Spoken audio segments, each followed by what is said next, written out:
Good evening and welcome to today's edition of the Catholic Focus, whereby we bring you stories from the church and the community both locally and internationally. I'm Susan Bulemi, and with me on the sign language interpretation desk is Hezron Otieno.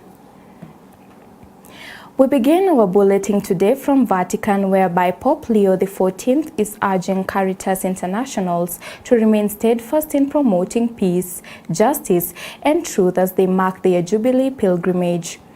While meeting representatives of the Global Charity Network on November 20th, the Pope said the mission must always be guided by love, a love that opens hearts to recognize the wounds and needs of others. He also called for stronger training of lay leaders and emphasized the importance of safeguarding the unity of the Church. Pope Leo XIV expressed encouragement, saying he is heartened that CARITAS is ready to work with the successor of Peter in serving all people with dignity.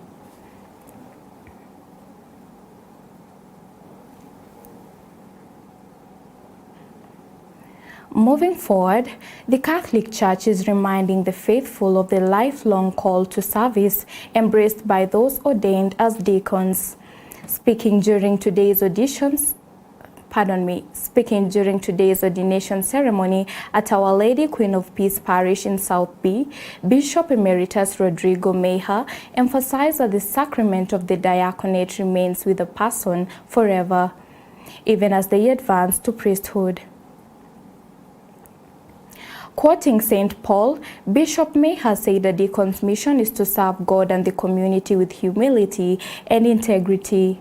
He recalled his own experience in Ethiopia, where he refused to pay a bribe to build a parish, insisting that God's work must never be compromised. He urged the newly ordained deacons to follow Christ's example of humility and highlighted the Church's synodal mission, where clergy and faithful walk together. He concluded by commending them to the example of Mother Mary's faithful obedience. Let's take a look. Kinds of deacons in the Catholic Church.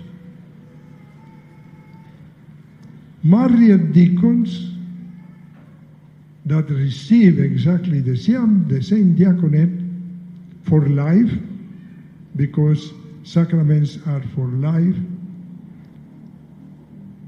But they are married, they continue their profession, and they exercise their diaconate as cooperating with the priests in the parishes. It's a way of making lay people become collaborators, strict collaborators by a sacrament, the diaconate, to the priest's mission in the altar. It is not true for us to come to clean the shoes of the general. The more they have high authority, the less they do by themselves.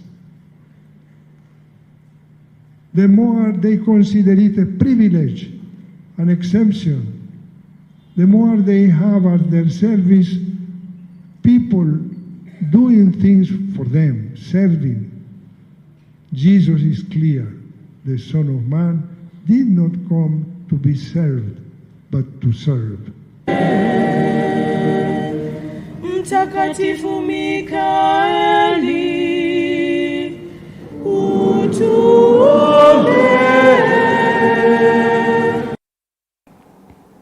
And now we shift our focus from the church to Kakamega County, whereby junior secondary school teachers in Kakamega are raising fresh concerns over what they term as persistent neglect with the JSS sector.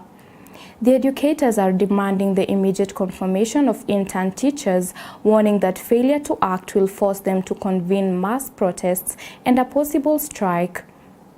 They also decry inadequate support for games and co-curricular activities, saying many schools are unable to participate fully due to lack of funding. In addition, JSS institutions continue to grapple with shortages of key resources such as laboratories, science apparatus, and teaching materials, severely undermining practical learning. The teachers are further calling on the Ministry of Education to grant them greater autonomy to manage academic and administrative decisions at the school level, arguing that the current structure creates unnecessary bottlenecks. Let's take a look.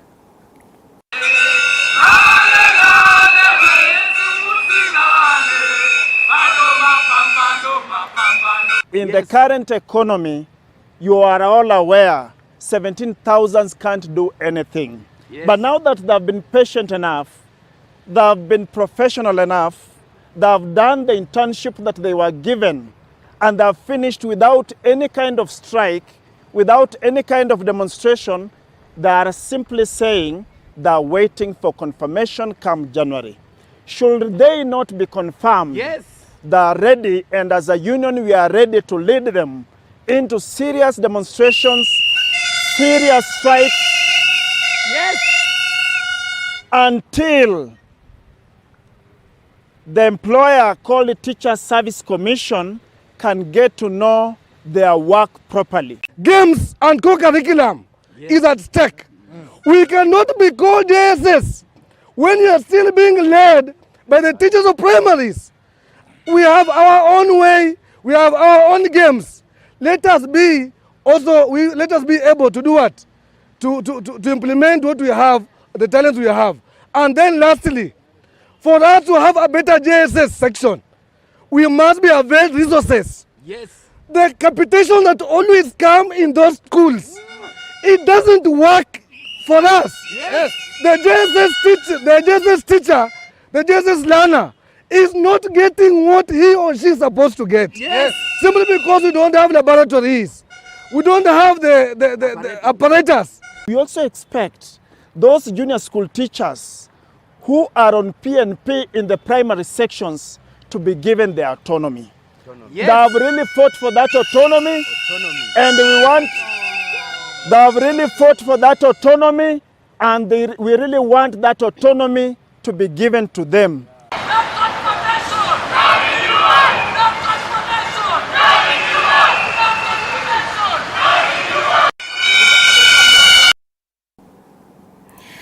Now, moving forward, the Kakamega County government is now cautioning residents against planting non-indigenous tree species along water bodies, warning that the practice is accelerating the drying up of rivers and streams. County Environment Executive Penina Mukabane made the remarks in a Musala village, Lurambi constituency, where she urged locals to partner with the government in safeguarding natural resources.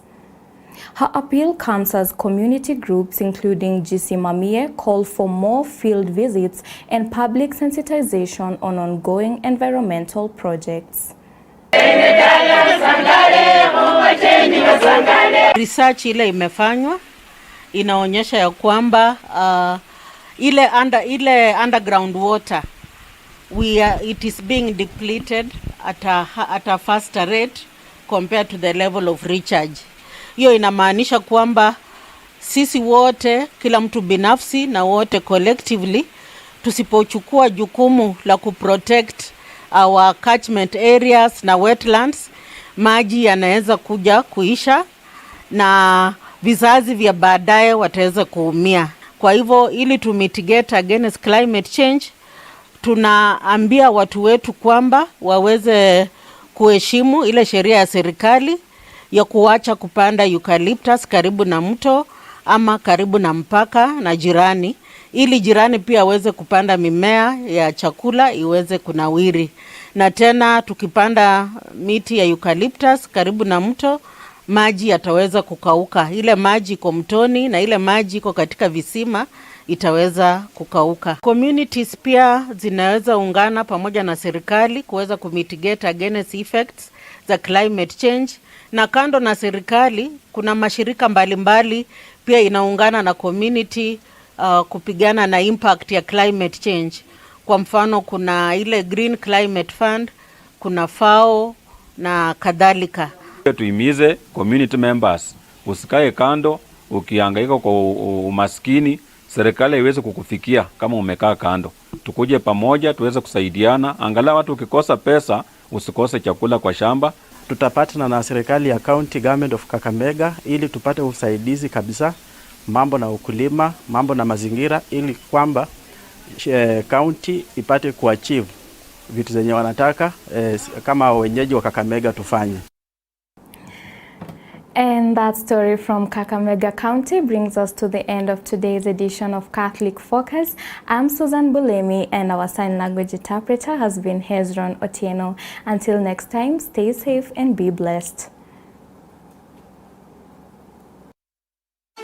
Keep watching Capuchin TV, your staunchly Catholic identity channel.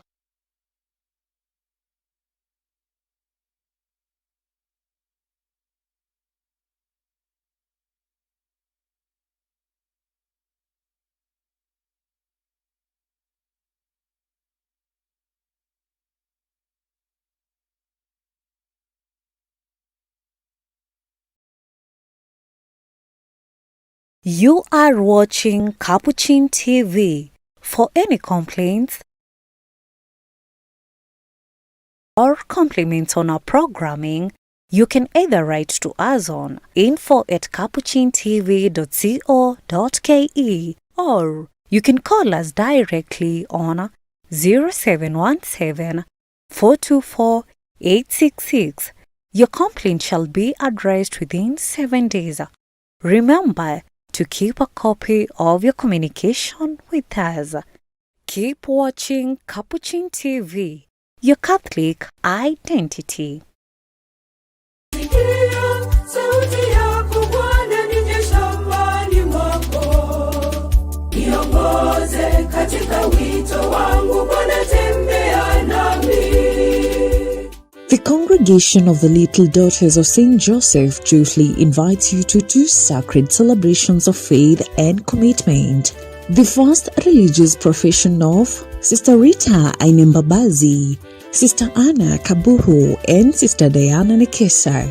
This joyful occasion will be held on Wednesday, 26th November this year at the Father Joseph Baldo School Grounds, North Kinangop, starting at 10 a.m. And on Saturday, 29th November this year, Capuchin TV will once again join the Little Daughters of St. Joseph for a solemn Eucharistic celebration featuring the rite of perpetual profession and the silver jubilee of their beloved sisters. In the realm of perpetual profession, Sister Bernadette Momo, Sister Pediatric Muhaweni Manor, and Sister Monica Nyambura Waweru. In the realm of Silver Jubilee, Sister Consolata Wanjiku Gishuru, Sister Margaret Ngugi, Sister Rose Kimani, and Sister Monica Muthoni Theuri. This sacred celebration will be held at the Father Joseph Baldo School Grounds, North Kinangop, beginning at 10 a.m., presided over by Right Reverend Bishop Joseph Mbatia, Bishop of the Catholic Diocese of Nyahururu. Join us live on Capuchin TV and across solo social media platforms as we celebrate the beauty of occasion, the joy of consecration, and the faithfulness of God. Congratulations to all our dear sisters from the entire Capuchin TV family. Keep watching Capuchin TV, your Catholic identity channel. Bwana, hakika mimi ni mtumishi wako, ninaweka nadhiri zangu kwako, na mbele za watu wako wote, nikae nyumbani mwako milele.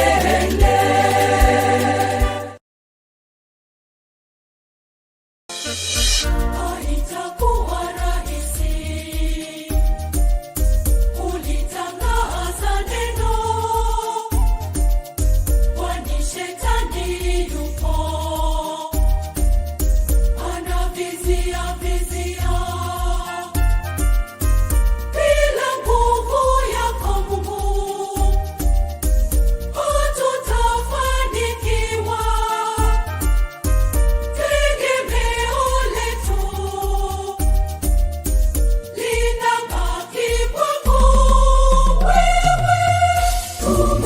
tumaini letu kwako Bwana, tegemeo letu wewe, twakutegemea peke yako, ndiwe nguvu yetu wewe, tumaini letu kwako Bwana, tegemeo letu wewe, twakutegemea peke yako, wewe Mungu wetu, wewe Mungu wetu.